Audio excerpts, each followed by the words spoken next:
Attendees are in listen-only mode. Hi, I'm going to go ahead and get started. I think we've got everybody on the line that signed up for the training.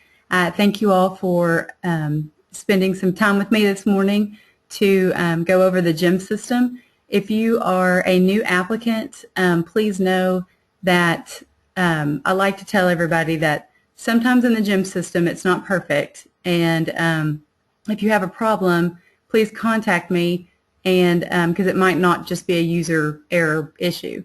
So if you talk to any other grantees who have been through the GeMS system before, they know what I'm talking about, because the system is still relatively new to the Komen affiliates, and so we're still working kinks out. So, you know, if at any point after you listen to this training and start your application, if you have any issues, you know, go over the handbook I will send you first, and then if you're still having problems, you know, please let me know, because it might be something that I need to fix or that I need to send in a help desk ticket. I guess it would be important now to say that my name is Lauren Marquette. I'm the Director of Mission Services for Komen Ozark, and I will be presenting today on the Komen Grants e-management system. And if, like I said, if you have any questions, you can always call our office or give me an email, and we'd be happy to help. And also, if you have any questions, at the end we'll take some questions. Just type it in the box on your right on that panel, listening panel.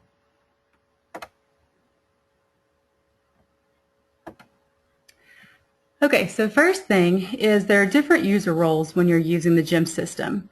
The main person who's going to be doing the bulk of the work, including reporting, being contacted by the affiliate, making sure that the organization is, you know, entering in information correctly and turning in reports on time, is the project director. So they need to make sure that whoever you choose as a project director has, you know, day-to-day contact with the program, knows the ins and outs of the program. It's the person that is responsible for the program itself. The authorized signer will usually be someone maybe like an executive director or a CEO, and it will be the person who has a legal authority to sign off on legal documents for your organization. There's only a few times where the authorized signer is needed throughout the GeMS process. That includes when you're submitting an application. If you have a report due, the authorized signer will sign off on it. This year, if you do a grant change, it's called a grant amendment, the authorized signer shouldn't have to sign off on that anymore. That's a change. But you need to just make sure that it's someone who is legally able to electronically sign off on the application. The viewer, so say if you have maybe you have a boss or a coworker who doesn't necessarily need to have any functionality in the system, but might need to go in and look at what the grant says or the numbers served. You could set them as a viewer, and this is a nice option because they don't have the functionality, like I said, to save, add, or edit anything. So there's really no way that they could mess up your application. So if there's someone in your organization that you want to have capability to do so, then they can register as a viewer. And then the writer, some organizations do have a grant writer that will write their application for Komen Ozark. If that's the case, and as soon as the application is written, then their role with the application is over, then you could put them as a writer. Now, every application has to have a project director, but not every application has to have a viewer or a writer. So if the person who's writing it is also going to be overseeing the grant, then you need to make sure that they are the project director, not just the writer, because the writer only has a limited function in the application itself. The project director must be the first individual at your organization to register. So if you are a returning grantee and have used the GeMS system before, you don't have to worry about this part. But if you're a new applicant, then it's important that whoever's the project director will go onto the GeMS site and register. The authorized signer must register and be validated, approved prior to the creation of organization's first application. It's a lot easier that way it is possible that they don't necessarily have to, but then every time you have a report due or something, we have to always go in and tie that authorized signer to your application or your report. So if you can help it, have your authorized signer sign in before you start the application itself. And also, you will need another program besides Internet Explorer to run the GeMS system. Now, the manual that I'll be sending out a little bit later today will have how to make the Internet Explorer compatible with the GeMS system. But I would just, to save time and trouble and tears, would do the use either Google Chrome, Firefox, another service. If you do use Internet Explorer, it looks like everything's working until you type something into a box and hit save, and it'll never save. So there is a way to make it compatible. They've just figured that out. So I haven't tried it. I would just recommend using a different source, but that will be in the manual I'll send out later. So if you are a new applicant, this is what you're going to go to. You're going to go to the website for GeMS, and we'll give out, and again, that address will be in the manual. And this is what you'll see here. This also looks familiar. Once you've registered, all you have to do is go into the login. So for those of you who are have applied for funding before in the past or are currently doing so, we'll have to do that. If you are a new registrant, you'll see the arrow that says register now, and you will click that arrow. And this is what it'll look like. If there's a red star next to any of the boxes, you need to make sure that they're filled in. And then also one thing really important to note, and it always hangs up someone, is if you see those pink go boxes, what you'll need to do is, like the first question that it has a pink go box next to, what is your position at your affiliate? You'll always choose either applicant or green T, and then you'll click the go button, and then it'll populate the blank beneath it. And so then you'll pick Arkansas and click the go again. So if you don't click that go and wait for it to populate, then as soon as it gets to affiliate or organization, it'll get confusing. If your organization doesn't exist yet in the system, you are a new applicant completely, your organization has never applied for a grant, then on the organization selection there, you will choose other. And then on your username and password, the username needs to be at least 5 characters with the max of 20, and the password needs to be at least 7 characters with the max of 20. And I will say if that for any time that you have misplaced your username or password, I can pull up your username and change your password. So that's not a big deal. It doesn't take me very long to do, but make sure you write it down in a place that you can remember. But that is an option, so don't get really nervous if that happens. We can fix it. So if you are a new organization, you're going to come across this page here because you've got to register your organization within GeMS. If you aren't a new organization, you won't see this page. So if you don't see this, that's fine. You'll just put in the information. Like I said, if it's red, then a red star, know that that is required. Let's see what else here. And the nonprofit documentation, that will be the 501c3, proof of that. There are times that they've tried to work in the system where you don't necessarily have to continue to keep uploading that nonprofit documentation, but for the time being, you probably will for this point when you apply, and then when you're signing off on the contract, if you do get approved for funding. Also, after you save your contact and organization information, your account must be approved before you have access to the system. So this kind of safeguards organizations to someone trying to apply on their behalf that is not an employee or approved person to be applying.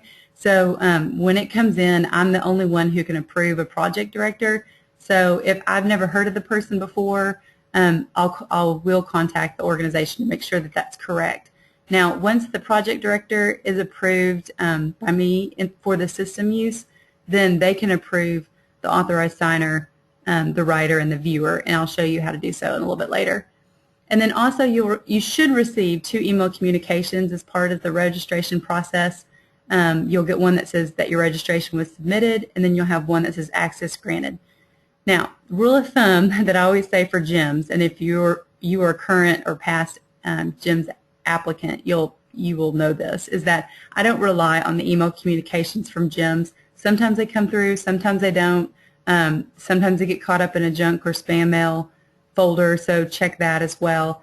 But if you register correctly and you don't receive an email, just maybe shoot me an email and say that you registered, and as soon as I approve you in the system, I'll go ahead and send you an email saying so, just in case you don't get that access granted email. So like I said, the user approval, the project directors will be approved or validated by the affiliate representative, and that would be me, and then all other users will be approved or validated by the project director. So if you're a project director, once you've gotten approved and you're in the system and you want to approve, say, your authorized signer, you'll go to the Select My Administration tab, and then you'll choose User Approval for Project Directors. It'll be a button. You're going to enter the new registrant's name. So I don't know if you can see my cursor, but up at the top, see where it says Ski? That's where you'll put in the name, and then you'll click the search button. Now you can also, what I use is where it says User Types. You can also just click that box and click New User and click Search. Just in case maybe the person goes by a different name or spells it differently, it'll see anyone who's tried to register in the system.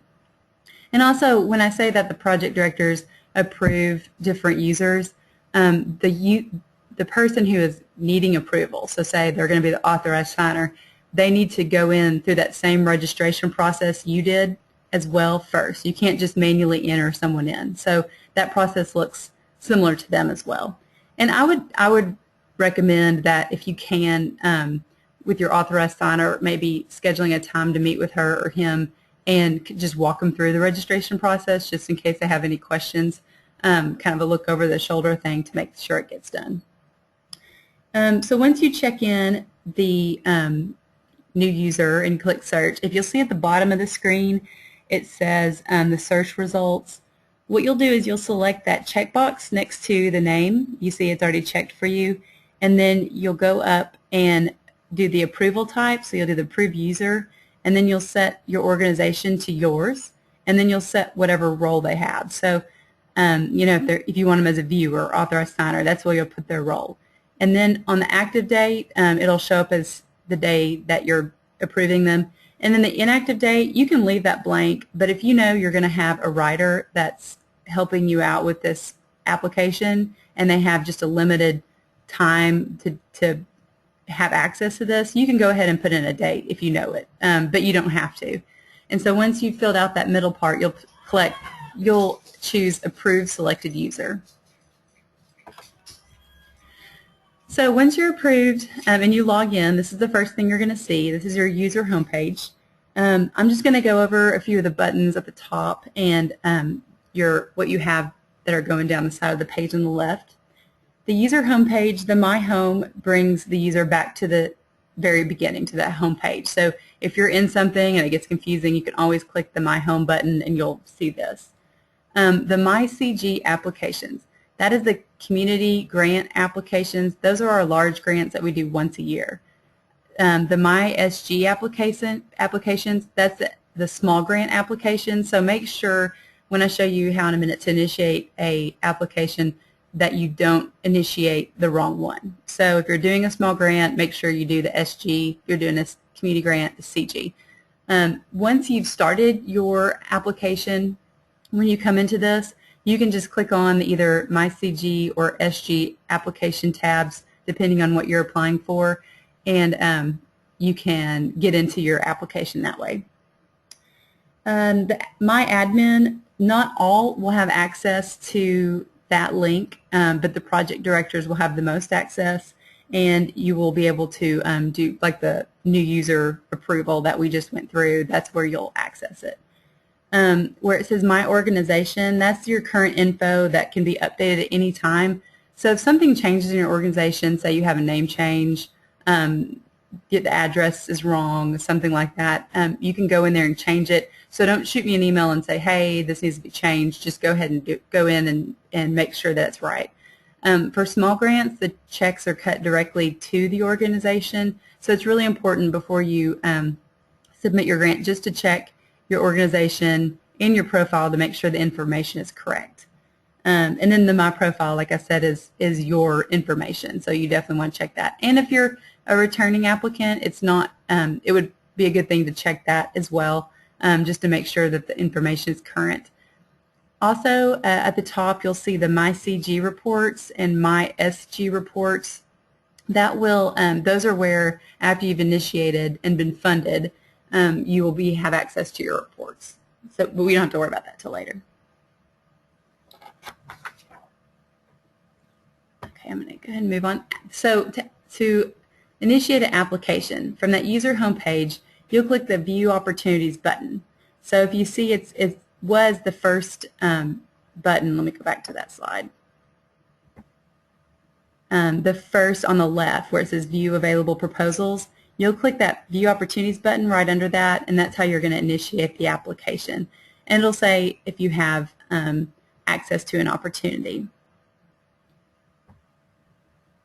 So the application initiation for grant programs you're eligible for, you'll see an Apply Now, and you'll click that button to initiate.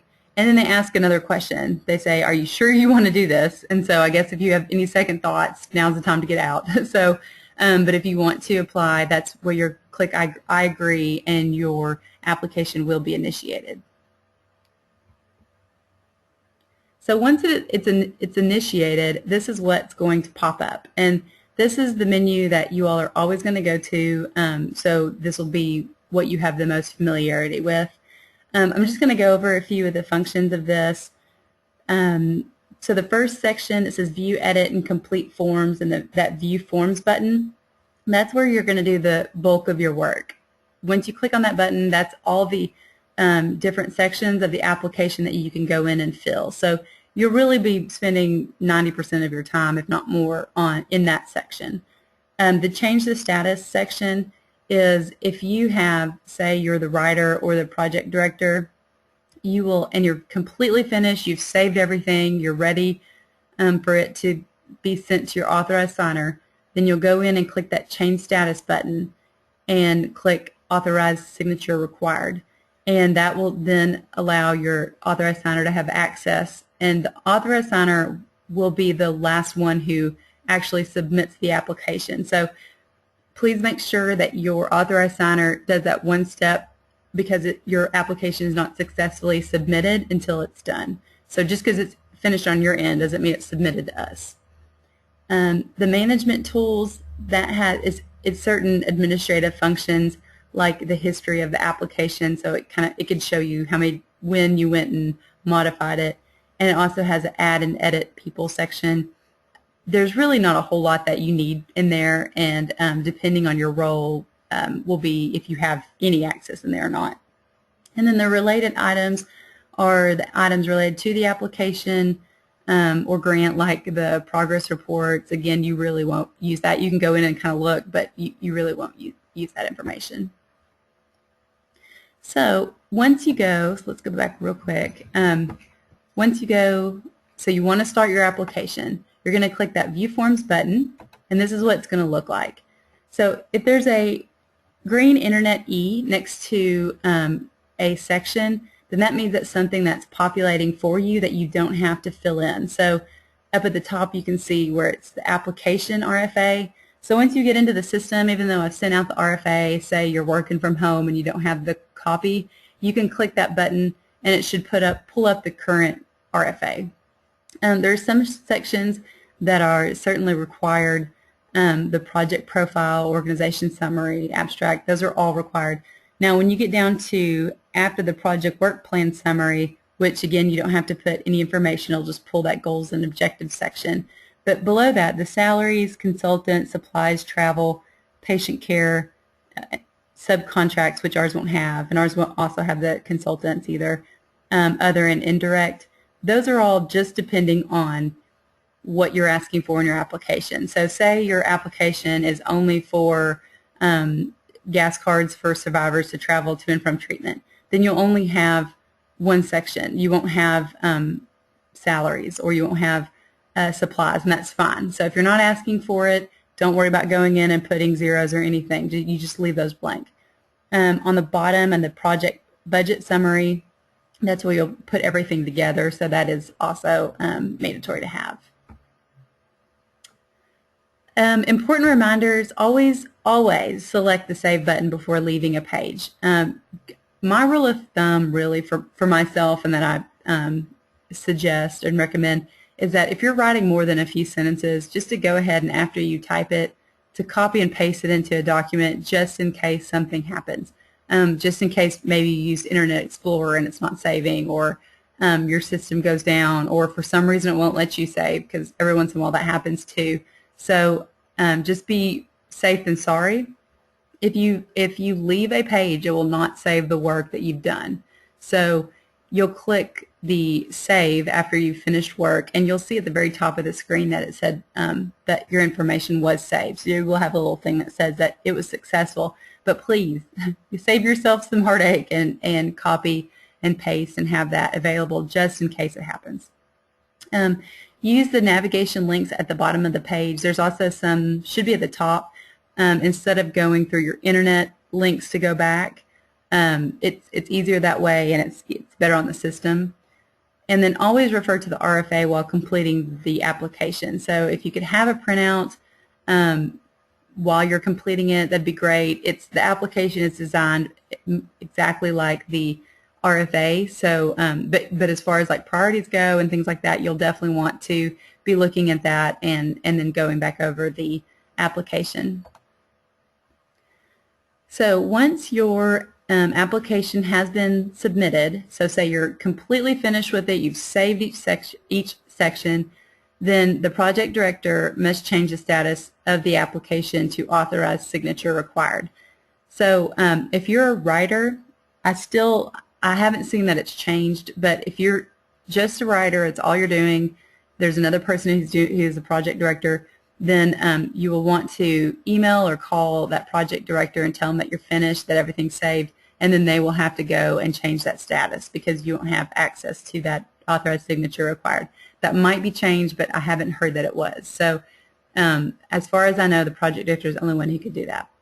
Once that authorized signature required status has been changed, then you'll have your authorized signer log in and change the status to application submitted. And I can, if your authorized signer can't figure it out or is having problems, I have just a one-sheet memo. If you email or call me, I can just shoot it your way so you can walk through. But it's the same exact way that you change the status.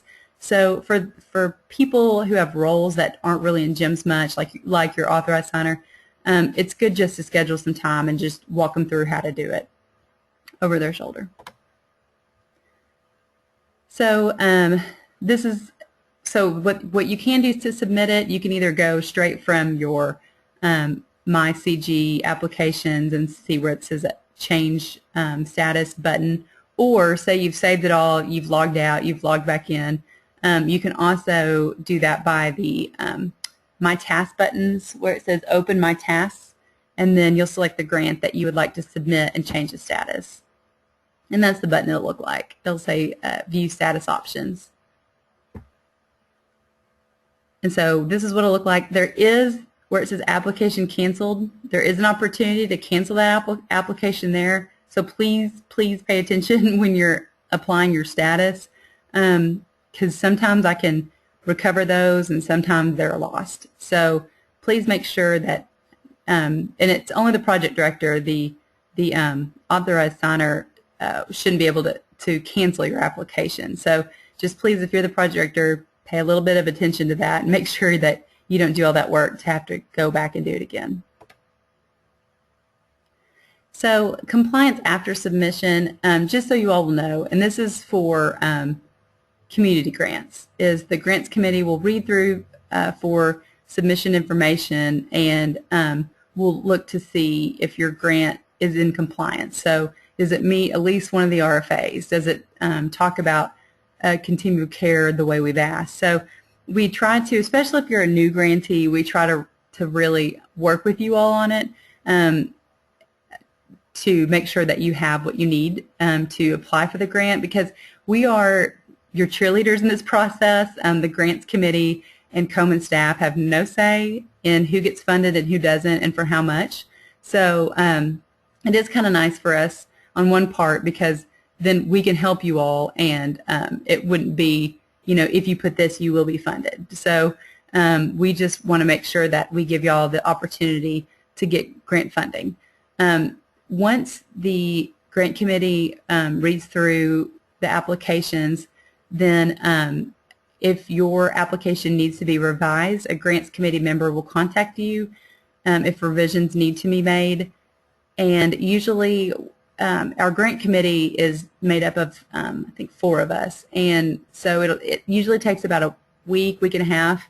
And I'll let you know the timeline once you've submitted of when you should hear back. And if you don't have to make any revisions, then you'll still hear back from us that you don't. So you'll know either way. But if you do have to make revisions, it's not meaning that your application isn't a good application. Like I said, we're just trying to make it the best and making sure that you all cover what you need to cover. So when it goes to the Grants Review Committee, it's not kicked out for something minor. We know all the hard work you put in to your application, to the program, to the community, and that you're really trying to help the mission. And we want to make sure that it's not in vain or kicked out for a technicality. And then once we've contacted you about the revisions, some revisions will be mandatory. So if you, say for instance, you didn't address a priority specifically, then we will say, if you don't address this, then it's not in compliance and it won't go to the Grant Review Committee. Other suggestions will be simply that, suggestions. So if you don't want to change it, that's fine, but we're trying to help, so it would probably be beneficial if you did change it. Grantees will have 3 to 5 days, depending on the timeline, to make the revisions, to change the status, get the authorized signer to sign off on the application. Now, small grants is different. There's no timeline with small grants, so you can submit it throughout the year. As long as we have funding for it, it will go to our board. The process is that you'll submit it, and it gets reviewed and scored just by the grants committee. It's not going to go to a big review panel like our community grants. And then once it's reviewed, it goes straight to our board, and we present on your small grant, and they make the decision if we fund it or not and for how much. So that's very different, because the community grants, it's the review panel that makes those decisions, and the board just has the final vote. They don't get a say in who does or who doesn't, but the small grant is different. So if you're a small grant, just know that it'll be different for you. But if you make revisions, it's still the same, that if you have to revise your grant, you'll get the authorized signer to sign off on the application as well. So I will say, too, that make sure that if the due date for community grants is November 11th on a Tuesday. So please, please, please, I cannot stress this enough, and this always happens, but give yourself plenty of time to work on the application, to finish the application, to get it to your authorized signer, because your authorized signer might read through and want some changes made as well. Or you might have some issues with the system. And in the system, if you have not turned it in by the due date, it cuts you out and locks you out of the system. So your application isn't deleted or anything, but you don't have access to it. So please make sure that, just in case there's some system error that's going on affiliate-wide, which it has happened on the day that it's due, make sure that it's already well ahead of time and that it's fine. So at this time, I'm trying to think if I think I've covered everything. If you do have revisions that will need to be made once you submit your grant, I will send out, instead of going through it here in case you don't need to, I'll submit step-by-step instructions on how to review those. But this is just how to apply and how to submit. So if you have any questions, I'm just giving a minute to see. You can type it on the right-hand side where it says questions, and I'll see if I can pull it up here. And also, I'm always available. I'll be in and out a lot the next month because, well, at first it's October, and also we're doing focus groups for our community profile. We'll be starting up site visits soon too. So sometimes it's better to get me via email. So you might want to try email first instead of a phone call, because I can get that, and sometimes I'm not in a place where I can answer phone calls if I'm in a meeting. So it just depends to you, but just know that sometimes it's easier to get a hold of me through email. I'm not seeing any questions, so I'm going to go ahead and close out the webinar. Thank you so much for attending and for your support in our Komen mission. We really thank you and couldn't do it without our community partners. So if you have any questions, do not hesitate to contact me, Lauren Marquette, and also Sarah Fatak is our grants chair. So if you have, especially if there are questions about patient services specifically, I will probably reroute that question to her anyway. So if you want to contact her about it as well, that's fine. But as far as like GeMS system functionality, if it's a GeMS system question, I'm the only one at the affiliate that knows how to do the GeMS program, because once you get into it, if you're not already, it's very complex with all the information and options you have. So we only have one person trained. So if you can't get a hold of me, I promise I will contact you as soon as I can. But just know that someone else in the office wouldn't be able to answer a question if it's a GeMS related. But if it's grant related, you can if I'm not in the office, you can always ask Mary, or like I said, contact Sarah. Okay, well, I don't see any questions, so thank you again. Please contact me, and good luck with your applications.